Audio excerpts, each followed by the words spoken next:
to go to law enforcement when my father decided that he was going to try and enter the foster care system.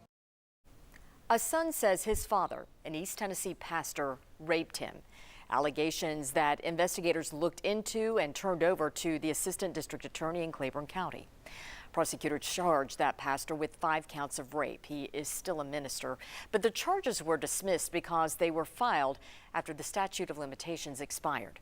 Typically, we don't name victims of sexual assault, but this man who says he was a victim has a story to tell. 10 News reporter Malik Jackson talked with him about what he wants to accomplish. I had always had memories.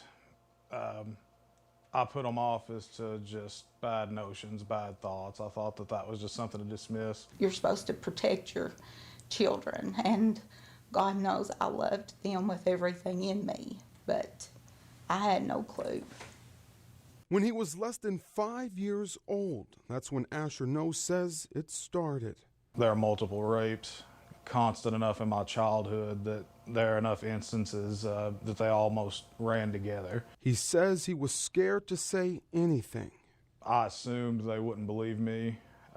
Why would you believe me? Is kind of the thought process I had. But 25 years later, when it came to his kids, he felt no choice but to accuse his own father of rape.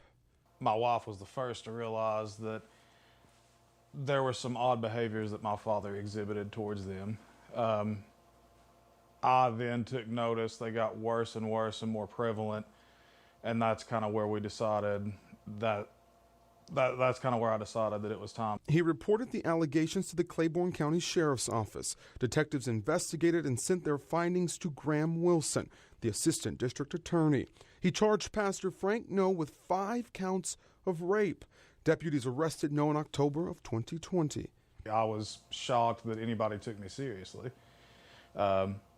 because my entire life I had been told if you tell anybody, nobody's going to believe you. He calls it a moment of relief until he found out of a law that existed at the time of the alleged crime. It allowed for charges and convictions to apply up to and only to 15 years. In a letter of dismissal, ADA Wilson writes, the statements made by the victim, Asher No, are credible and would support a conviction of this defendant. Jacqueline Daniels, who is now divorced from Frank, feels she failed to protect her son. I should have protected them. Didn't do what a mom is supposed to do. Wish I could go back. Frank No pastors the church you see here behind me. In a phone conversation, he said the allegations are flat out false. He agreed to do a sit-down interview with us, but I called more than a dozen times. He did not respond. For Asher No, he knows he'll never get the justice he wants, but he wants to send a clear message to other survivors that it's never the wrong time to speak your truth. It's not something that's easy to talk about. But I do think it's important we talk about it because that's the only way that you're going to be able to end these kinds of things is if you go public with them. We did also reach out to the prosecutors in this case for an interview, and he referred us back to the document of dismissal, and he says he stands by the words he wrote.